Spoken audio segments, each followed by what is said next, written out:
கர்த்தருடைய பரிசுத்த நாமத்துக்கு மகிமை உண்டாவதாக. இந்த காலை வேளையிலும் கூட ஆண்டவர் தியானத்துக்காக கொடுத்திருக்கிற வேத பகுதி யாக்கோபு நிருபம். யாக்கோபு 2வது அதிகாரத்தை எடுத்துக்கொள்வோம். 2வது அதிகாரத்தில் பொதுவாக நம்முடைய வாழ்க்கையில் ஒரு ப்ராக்டிக்கல் கிறிஸ்டியன் லைஃப், நடைமுறைப்படுத்தப்பட்ட ஒரு கிறிஸ்தவ வாழ்க்கை நமக்கு இருக்க வேண்டும். ஏனென்றால் தேவனுடைய ராஜ்யம் பேச்சினால் அல்ல. அநேக நேரங்களில் பேசும்போது பெரிய அன்புள்ளவர்களைப் போல, இரக்கமுள்ளவர்களைப் போல நம்ம பேசிடுவோம். ஆனால் எந்த ஒரு கிரியை, எந்த ஒரு சுபாவமும் அது கிரியைகளினால் தான் அது வெளிப்படும். அதை இன்றைக்கு அநேகர் உணர்ந்து கொள்ளுகிறதில்லை. பொதுவாக அரசியல்வாதிகள் வந்து மக்களை பார்க்கும்போது எங்கள் இரத்தத்தின் இரத்தமே என்று சொல்லுகிறவர்கள் உண்டு, எங்கள் உயிரினும் மேலான தமிழ் மக்களை என்று சொல்லுகிறவர்கள் உண்டு. எல்லாமே சொன்னாலும் ஆனால் அந்த மக்களுக்காக என்ன செய்தார்கள் என்று சொல்லி பார்க்கும் பொழுது எல்லாவற்றிலும் ஒரு சுயநலம் இருக்கிறதை நாம் பார்க்கிறோம். அப்படி அல்லாதபடிக்கு எந்த ஒரு கிரியையும், இப்போ விசுவாசத்தை எடுத்துக்கொண்டால் அந்த விசுவாசத்துக்குரிய கிரியை நமக்குள்ளே காணப்பட வேண்டும். நாம் ஆண்டவர் இயேசுவை நேசிக்கிறோம் என்றால் அந்த நேசத்துக்குரிய கிரியைகள் நம்மிடத்தில் காணப்பட வேண்டும். ஒருவன் என்னவாக இருக்கிறான், ஒரு நபர் ஒரு கார்பெண்டராக இருக்கிறார் அப்படின்னு சொன்னால் அவர் மர வேலைகளை செய்யக்கூடிய திறமை உள்ளவர்களாக இருக்க வேண்டும். ஒருத்தர் சொல்கிறாரு, நான் நல்ல கார்பெண்டர், நான் சூப்பராக வேலை செய்வேன் அப்படிங்கிறார். அப்போ அவர்கிட்ட சில மரப்பொருட்களை கொடுத்து இதை வச்சு நீங்கள் ஒரு டேபிள் செய்யுங்க அப்படின்னு சொன்னால் அதெல்லாம் நான் செய்ய மாட்டேன் அப்படின்னு சொன்னால், அப்போ ஒரு கார்பெண்டர் என்றால் அவர் செய்ய வேண்டிய வேலை அவருடைய கிரியையில் தான் வெளிப்படும். எத்தனையோ போலி டாக்டர்கள் இருக்கிறாங்க, தங்களை டாக்டர் என்று போட்டுக்கொள்ளுகிறார்கள். ஆனால் அவர்களுக்கு கொடுக்குற சில தப்பான ட்ரீட்மெண்ட்டு சில பேரை பாதித்து அதற்கு பிறகு கண்டுபிடிக்கும் பொழுது அவங்க போலி டாக்டர்கள் என்று கண்டுபிடிக்கப்படுகிறாங்க. இதே போல் சில பேர் சொல்லுவாங்க, நான் போலீஸ் ஆஃபீஸராக இருக்கிறேன் அப்படின்னு சொல்லுவாங்க. போலீஸ் ஆஃபீஸராக இருக்கிறேன்னு சொல்லுவாங்க, கடைசியில் பார்த்தா அவங்க ஒரு போலியான ஒரு நபராக இருப்பாங்க. சில நேரத்தில் இந்த வருமான வரித்துறை என்று சொல்லி சில வீடுகளுக்குள்ளே போய் பூந்து அவங்களுடைய அங்கே உள்ள பொருட்களை அள்ளிக்கொண்டு வருகிறது. கடைசியில் கண்டுபிடிக்கப்படும் பொழுது அவங்க டூப்ளிகேட்டாக இருக்கிறாங்க. சரி, இப்போது அப்படிப்பட்ட வேலைகளிலே டூப்ளிகேட் நிறைய இருக்குது. ஆனால் கிறிஸ்தவ வாழ்க்கையிலே நாம் டூப்ளிகேட்டாக இருக்கிறோமா? அதுதான் மிக முக்கியமான ஒரு காரியம். அப்போது இங்கே யாக்கோபு நிருபக்காரன் சில காரியங்களை ப்ராக்டிக்கலாக அவர் பேசிக்கிட்டு வரும் பொழுது 2:13 சொல்கிறாரு, ஏனென்றால் இரக்கம் செய்யாதவனுக்கு இரக்கம் இல்லாத நியாய தீர்ப்பு கிடைக்கும், நியாய தீர்ப்புக்கு முன்பாக இரக்கம் மேன்மை பாராட்டும் என்று அவர் சொல்லுகிறார். அப்போது இரக்கம் செய்யாதவனுக்கு இரக்கம் இல்லாத நியாய தீர்ப்பு என்று சொன்னால், அப்போ இரக்கமுள்ள நியாய தீர்ப்புன்னு ஒன்று இருக்குது. அப்போ நியாய தீர்ப்பில் நமக்கு இரக்கம் கிடைத்து நமக்கு சாதகமான தீர்ப்பு கிடைப்பது அது இரக்கமுள்ள தீர்ப்பு. இரக்கம் இல்லாத நியாய தீர்ப்பு என்று சொன்னால், எத்தனையோ நல்ல கிரியைகள் செஞ்சிருக்கலாம், ஆனால் சில அக்கிரம கிரியைகள் மேலோங்கி நிற்கும் பொழுது அப்போ அந்த இடத்துல அந்த நியாய தீர்ப்பை சொல்லுகிற நபருக்கு ஒரு இரக்கம் நம்ம மேலே வந்தால்தான் அது என்ன உண்டாகும். அதாவது தூக்கு தண்டனை கைதிகளுக்கு கூட இவங்க கருணை மனு போடும் பொழுது அந்த நீதிபதிகளுடைய கண்களில் ஒரு கருணை கிடைத்தால் அந்த அந்த நியாய தீர்ப்புக்கு முன்பாக இரக்கம் மேன்மை பாராட்டும், அவர்களுக்கு அந்த இரக்கம் வரணும். இன்னொன்று, நம்ம செய்திருக்கிற இரக்கமான கிரியைகள், அன்பான கிரியைகள் நம்முடைய வாழ்க்கையில் மேலோங்கி இருக்கும் பொழுது ஆண்டவர் என்ன செய்கிறார், நம்முடைய வாழ்க்கையில் வரக்கூடிய சின்ன சின்ன தவறுகளை எல்லாம் அவர் மன்னித்து என்ன செய்கிறாரு, அவர் நாம் பாராட்டின இரக்கத்துக்குரிய நல்ல நியாய தீர்ப்பை தேவன் நமக்கு கொடுக்கிறார். அதை தான் இங்கே சொல்கிறாரு. இப்போ ஒரு நபர் நியாய தீர்ப்பில் தப்பிக்கணும்னா, ஒன்று இவர் செய்த இரக்கத்துக்குரிய கிரியைகள் அங்கே மேலோங்கி நிற்கணும். இன்னொன்று, அதையெல்லாம் தாண்டி நியாய தீர்ப்பு கொடுக்கிறவருக்குள்ளே நம்ம மேலே ஒரு இரக்கம் உண்டாயிருக்கணும். ஸோ அங்கே நியாய தீர்ப்புக்கு முன்பாக இரக்கம் தான் மேன்மை பாராட்டுகிறது, நியாய தீர்ப்பு அல்ல, இரக்கமே மேன்மை பாராட்டுகிறது. அப்போது அதுக்கு தான் கீழே விளக்கம் சொல்கிறாரு, என் சகோதரரே ஒருவன் தனக்கு விசுவாசம் உண்டென்று சொல்லியும் கிரியைகள் இல்லாதவனால் அவனுக்கு பிரயோஜனம் என்ன? அந்த விசுவாசம் அவனை ரட்சிக்குமோ? இப்போது நம்ம சில பேர்கிட்ட ஆண்டவருடைய அன்பை குறித்து சொல்லும்போது அவங்க சொல்லுவாங்க, நான் வந்து ஏசப்பா மேலே எனக்கு நம்பிக்கை இருக்குது அப்படின்னு அவங்க சொல்லுவாங்க. ஏசப்பா மேலே நம்பிக்கை இருக்குது. நான் கூட அன்றைக்கி நான் ஒரு இடத்துக்கு போயிருக்கும்போது அவர் முழுக்க முழுக்க கிறிஸ்தவத்துக்கு எதிரான ஒரு அமைப்பில் இருக்கிறவர். ஆனால் கூப்பிட்டு கொண்டு காட்டுறாரு, இந்த இடத்துல பாருங்கள், எங்கள் வீட்டில் நாங்கள் பைபிள் வச்சுருக்கிறோம், இங்கே பாருங்கள் நாங்கள் குரான் வச்சுருக்கிறோம். அது எதுக்குன்னா வர்றவனுக்கு காட்டுறதுக்கு, நாங்கள் ஒன்றும் மத சார்பான ஆட்கள் இல்லை அப்படின்னு காண்பிக்கிறதுக்காக வச்சுருக்கிறாரு. ஆனால் ஒரு வசனம் சொல்லுவாரான்னா அது கிடையாது. வர்றவங்களுக்கு ஹாலில் ஒரு ஷெல்ஃபில் வந்து புக்ஸ்லாம் அடுக்கி வச்சுருக்காரு. அதில் இருக்கிறதுல ஒரு பைபிள் இருக்குது, ஒரு குரான் இருக்குது. அப்போது அது ஷெல்ஃபில் இருக்கிறதுனால நமக்கு என்ன பிரயோஜனம்? அந்த வார்த்தை நமக்குள்ளே போகணுமே. அப்போது விசுவாசம் உண்டென்று சொல்லியும், அதை தான் சொல்கிறாரு. விசுவாசம் உண்டென்று நம்ம சொல்கிறது இல்லை, நம்ம பேசுகிறத வச்சே கண்டுபிடிப்பாங்க இவங்க இயேசுவின் மேலே விசுவாசம் உள்ளவர்கள்னு சொல்லுவாங்க. அநேக நேரங்களில் நம்மளாவே விளம்பரம் பண்ணிக்கிட்டு இருப்போம். அப்போது அதாவது ஒரு முறை நான் நினைக்கிறேன் 25 வயசு 24 வயசு இருக்குன்னு நினைக்கிறேன். அப்போது ஒரு தம்பி வந்து லாரி ஓட்டுறவர், அவர் கூட நான் வந்து ஹைதராபாத் போயிட்டு வந்தேன். போகிற வழியில் வந்து இப்போ இருக்கிற மாதிரி ஹைவேஸ்லாம் கிடையாது. அப்போ அவர் கொஞ்சம் நேரம் ஓட்டினார், நான் கொஞ்சம் நேரம் ஓட்டினேன். கொஞ்சம் டிரைவிங்கில் டச் எடுத்துக்கிறதுக்காக அவர் கூட போனேன். அப்போது ஒரு காட்டு பகுதியில் வரும் பொழுது ஒரு குரூப் அங்கே நிற்கிறானுங்க, போலீஸ். நின்றுட்டு திடீர்னு வண்டியை மடக்கிட்டு, நீங்கள் ஏதோ தப்பான வேலை பண்ணுறீங்க அப்படின்னு வண்டியில் ஏறி 2 பேர் போலீஸ்காரங்க உட்காந்துட்டு அவன் என்னென்னமோ கேள்வி கேட்குறான். நான் சொன்னேன், உங்களுக்கு என்ன சார் வேணும் அப்படின்னு கேட்டேன். இல்லை நீங்கள் தப்பான ஆள், தப்பான இதையோ கொண்டு வந்திருக்கீங்க அப்படி இப்படின்னு அவன் ஒரு மாதிரி மிரட்டினான். நான் சொன்னேன், இப்போ என்ன உங்களுக்கு நேராக அடுத்த போலீஸ் ஸ்டேஷனில் வண்டியை கொண்டு விடுங்க அப்படின்னு. அவங்க வந்து நான் கொஞ்சம் போல்டாக பேசுகிறேன்னு உடனே டக்குன்னு டிரைவரை பிடிச்சிக்கிட்டான். அவன் வந்து சார் நான் நல்லவன் சார்னு இவர் கெஞ்சிராப்புல. நான் சொன்னேன், எதுக்கியா கெஞ்சிற நீ?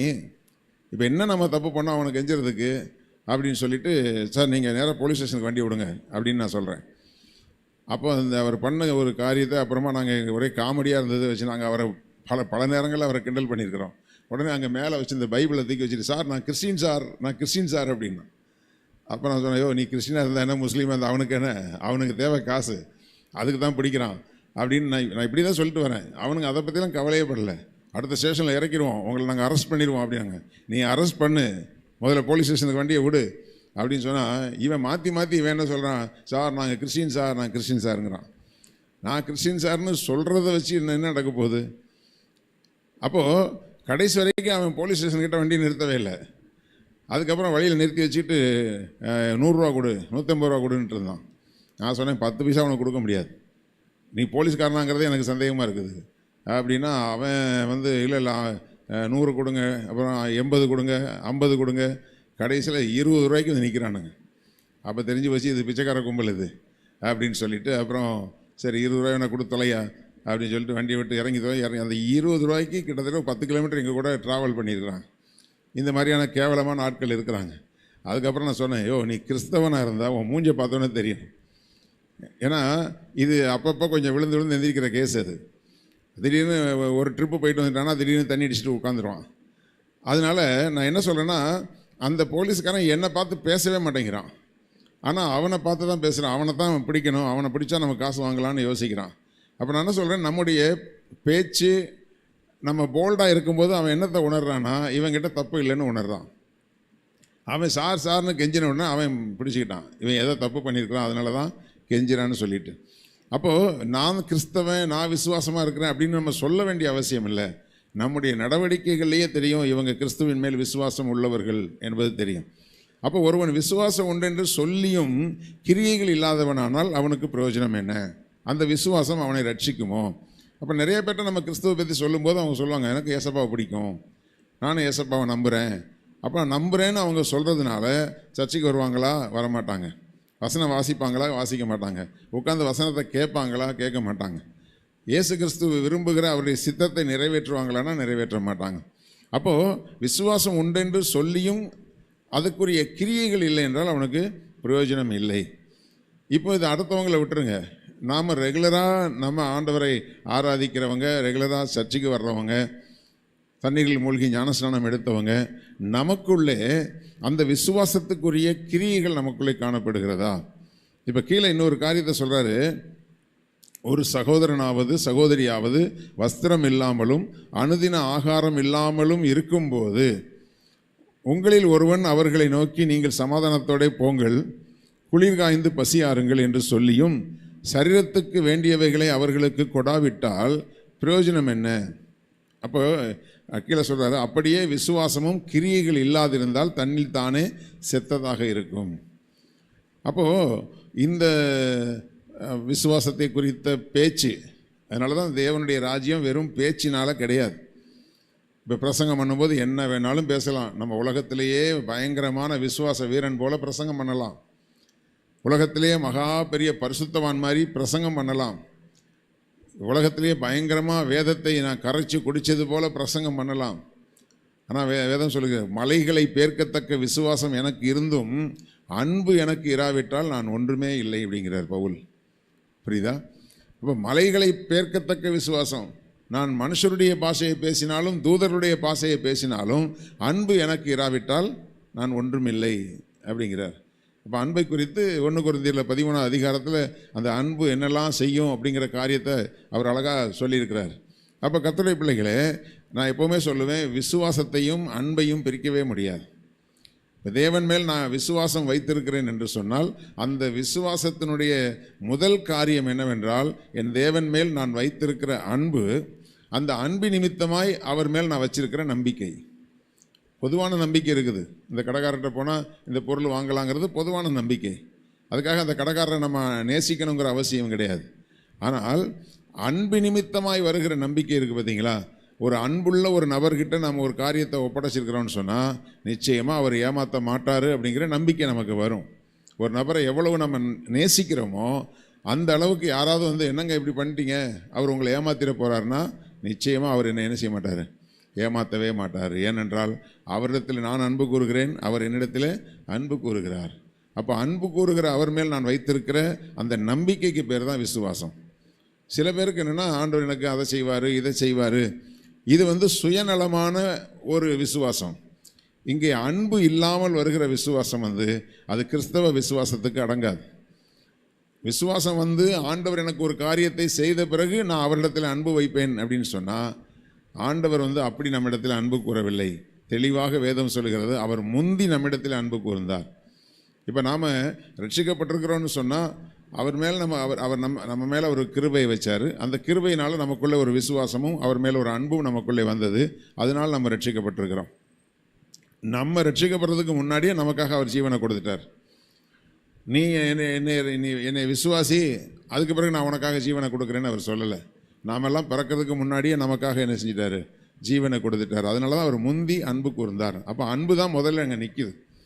அந்த அன்பு நிமித்தமாக தான் அவரை நம்பி வந்திருக்கிற நமக்கு எத்தனையோ போராட்டங்கள் வந்துச்சு, நிந்தனைகள் வந்துச்சு, இழப்புகள் வந்துச்சு. எல்லாத்துலேயும் அவர் தம்முடைய கரத்தில் நம்மை வைத்திருக்கிறார் என்று சொன்னால் அது அன்பு தான். அப்போது விசுவாசத்தில் இருக்கக்கூடிய பிள்ளைகள் பேசுகிற விசுவாச வார்த்தைகள், சொல்கிறாரு, என் சகோதரனே, ஒருவன் தனக்கு விசுவாசம் உண்டென்று சொல்லியும் கிரியைகள் இல்லாதவனானால் அவனுக்கு பிரயோஜனம் என்ன? அந்த விசுவாசம் அவனை ரட்சிக்குமா? ஒரு சகோதரனாவது சகோதரியாவது வஸ்திரம் இல்லாமலும் அனுதின ஆகாரம் இல்லாமல் இருக்கும்போது நம்ம கண் காணக்கூடிய ஒருத்தருக்கு நம்மால் உதவி செய்ய முடியும், அவங்களுடைய தேவைகளை நம்மால் சந்திக்க முடியும் என்று அறிந்திருந்தும் கூட வெறும் விசுவாசத்தை மட்டும் பேசி கொண்டிருந்தோமானால், அப்போ அதாவது நான் சொல்கிறது, நம்மளால் ஒரு 10 லட்சம் 10,000 20,000 நம்மளால் கொடுக்க முடியாது தான்.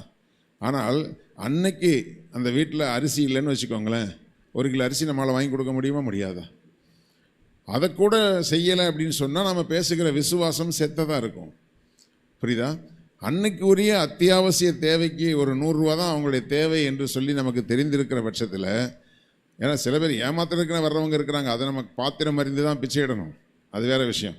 ஆனால் ஏமாறுறதுக்குரிய காரியத்தை சொல்கிறார் நமக்கு. அதான் சொல்கிறாரு, ஒரு சகோதரனாவது சகோதரியாவது வஸ்திரம் இல்லாமலும் அனுதின ஆகாரம் இல்லாமல் இருக்கும்போது, அதை நீ பார்த்து கூட நீ கவலைப்படாத, ஆண்டவர் மேலே அன்பு கூர்ந்து அவரை நேசி, நீ ஒப்புக்கொடு, நான் உனக்காக ஜெபம் பண்ணுறேன், ஆண்டவர் உனக்கு அற்புதம் செய்வார்னு சொன்னால், அப்போ அனுதினமான அந்த தேவையை, ஒரு சின்ன தேவையை கூட சந்திக்கிறதுக்கு நம்மிடத்தில் அந்த விசுவாசத்துக்குரிய அன்பு இல்லை என்று சொன்னால் அவங்க என்ன யோசிப்பாங்க?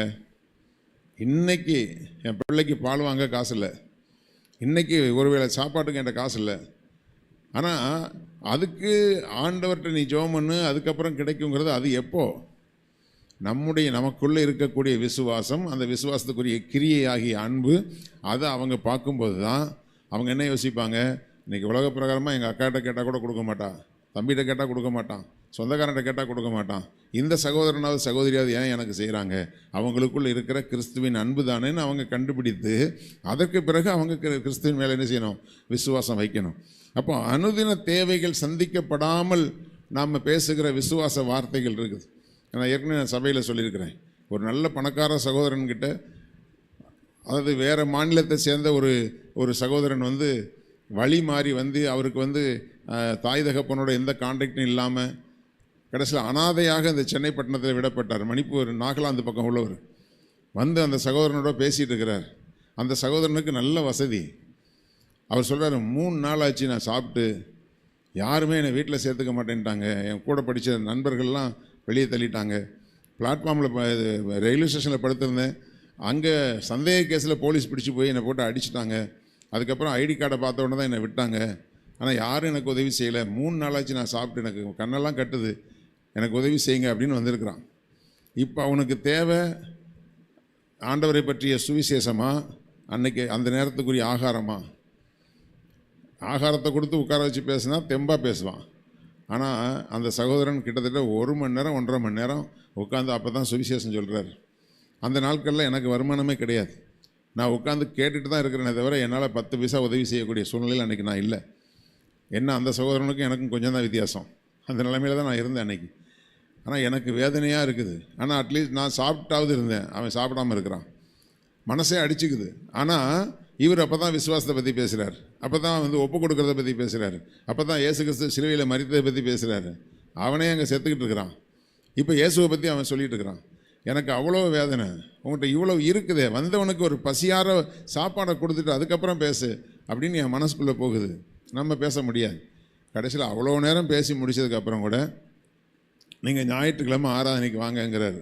இவர் வந்தது வெள்ளிக்கிழமை, ஞாயிற்றுக்கிழமை ஆராதனைக்கு வாங்க, ஆண்டவர் கண்டிப்பாக அற்புதம் செய்வார்னு சொல்லி அனுப்புகிறார்.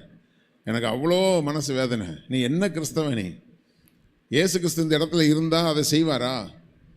ஆண்டவர் முதல்ல ஆகாரத்தில், அப்போ ஆண்டவர் மலைப்பிரசங்கம் பண்ணி முடித்து ஜனங்கள் சோர்ந்து போவார்களே, அவங்களுக்கு நம்ம ஆகாரம் கொடுக்கணுமேங்கிற பரிதவிக்கிற ஆண்டவர்.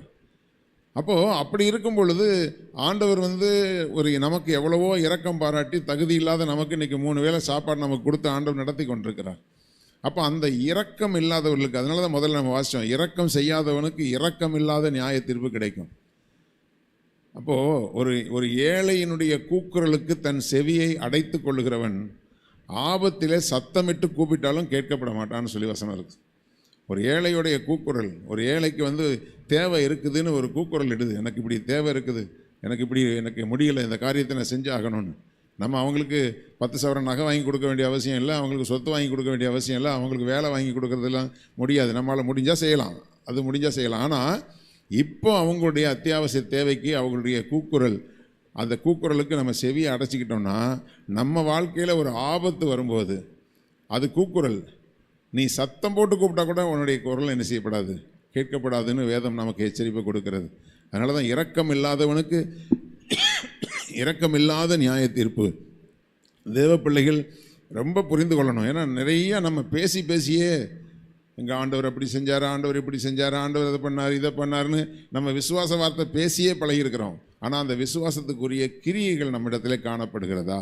நம்மை சூழ்ந்திருக்கிற மக்களிடத்தில் அந்த அன்பை காண்பிக்கிறோமா? அந்த மக்களுக்கு நம்ம உதவி செய்ய வேண்டிய காரியங்களுக்கு நம்மால், உன்னிடத்தில் பொருள் இருக்கும்போது உன்னிடத்தில் கேட்குறவனுக்கு இன்று போய் நாளை வான்னு சொல்லாதங்கிறார். செய்யத்தக்கவர்களுக்கு செய்யாமல் இராதே அப்படின்னு சொல்கிறார். செய்யத்தக்கவர்கள்னு சொன்னால் உண்மையாகவே அந்த தேவையோடு இருக்கிறவர்கள். சில பேர் பொய் சொல்லிகிட்டே அங்கங்கே கேட்டுட்டு அலைவாங்க, அவங்கள சொல்லலை. செய்யத்தக்கவர்களுக்கு செய்யாமல் நாம் இருக்கவே கூடாது. அது சொல்கிறாரு, அவனுக்கு வஸ்திரம் இல்லை, உங்கள் வீட்டில் இருக்கிற ஒரு ட்ரெஸ்ஸை அவங்களுக்கு கொடுக்க முடியும்னா சந்தோஷமாக கொடுக்கணும். இது வேறு இந்த நேரத்தில் வந்து உயிர் எடுத்துக்கிட்டு இருக்குது, என்னத்தை பண்ணுறது, கேட்டு தொலைச்சிருச்சே அப்படின்னு கொடுத்தீங்கன்னா நீங்கள் கொடுத்தாலும் அது கொடுத்த லிஸ்ட்டில் வராது. புரியுதா? அதான் ஆண்டவர் சொன்னார், உற்சாகமாக கொடுக்குற இடத்துல தான் கர்த்தர் பிரியமாக இருக்கிறார். நீ சர்ச்சில் கொண்டு காணிக்க போட்டாலும் சரி, தசமபாகம் போட்டாலும் சரி, அதை மனப்பூர்வமாக எங்கள் அப்பாவுக்கு நான் போடுறேன், எங்கள் ஆண்டவருக்காக நான் செய்கிறேன் அப்படின்னு மனப்பூர்வமாக செஞ்சால் தான். நீங்கள் அதுக்காக 10 லட்ச ரூபா போட்டாலும் வேண்டாம் வெறுப்பாக போட்டால் அது போடாதது போல தான் கர்த்தர் கணக்கு எடுத்துக்கொள்கிறார். உற்சாகமாய் கொடுக்குற இடத்துல கர்த்தர் என்னவாக இருக்கிறார்? பிரியமாக இருக்கிறார். அப்போ ஏழைக்கு இறங்குறவன் யாருக்கு கொடுக்குறான்? கர்த்தருக்கு கொடுக்குறான். அப்போ ஒரு ஏழையினுடைய கூக்குரலுக்கு நீங்கள் வந்து உதவி செய்கிறீங்க அப்படின்னா நீங்கள் கர்த்தருக்கு கொடுக்குறீங்க. இவங்க திருப்பி கொடுப்பாங்கங்கிறது இல்லை, என் ஆண்டவர் எனக்கு அதுக்கு செய்வார், அதுக்குரிய பிரதிபலனை என் ஆண்டவர் செய்வார் என்கிற விசுவாசத்தோடு செஞ்சால் தான் நம்முடைய விசுவாசத்துக்கு ஒரு அர்த்தம் உள்ளதாக இருக்கும். இது அநேக நேரங்களில் ரொம்ப ஆவிக்குரிய ஜீவியத்தில் இருக்கிறவங்களுக்கு கூட, நான் கரெக்டாக இருக்கிறேன், நான் கரெக்டாக ஜெபம் பண்ணுறேன், கரெக்டாக நான் பைபிள் வாசிக்கிறேன், ஆண்டவர் மேலே பயங்கர விசுவாசமாக இருக்கிறேன், இதெல்லாம் நினச்சிக்கிட்டே தன்னைத்தானே வஞ்சிக்கிறவர்கள் இருக்கிறாங்க. அப்போ கர்த்தருக்கு வந்து சொல்கிறாரு, உனக்கு இரக்கம் இல்லைன்னா உனக்கும் இரக்கம் கிடைக்காது.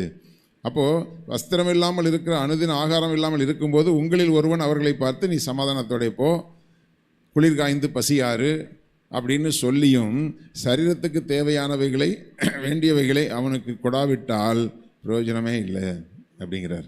அதனால் கர்த்தருடைய பிள்ளைகளே, நம்முடைய நடைமுறை கிறிஸ்தவ வாழ்க்கையில் அன்பு பாராட்ட வேண்டியவர்களுக்கு அன்பு பாராட்டுவோம், இரக்கம் பாராட்ட வேண்டியவங்களுக்கு இரக்கம் பாராட்டுவோம். அது அந்நியர்களாக இருந்தாலும் சரி, நம்முடைய குடும்பத்தில் உள்ளவங்களாக இருந்தாலும் சரி. இப்போ நம்ம அம்மாவுக்கு என்ன செய்கிறோமோ அதைத்தான் மாமியாருக்கு நம்ம செய்யணும். நம்ம செய்ய வேண்டிய நன்மைகளை நமக்கு வந்து யாருக்கு செஞ்சாலும் செய்யப்படுகிற காரியங்களை குறித்து ஒன்று பெருமை பாராட்டக்கூடாது. நான் இவங்களுக்கு அதை செய்கிறேன், இவங்களுக்கு இதை செய்கிறேன்ட்டு. செய்ய வேண்டியது நமக்கு கடமை. அதை விதைக்கிறோம், கர்த்தர் நமக்கு அதை என்ன செய்வார்? கொடுப்பார். இதில் பாகுபாடாக விதைக்கிறதில்ல.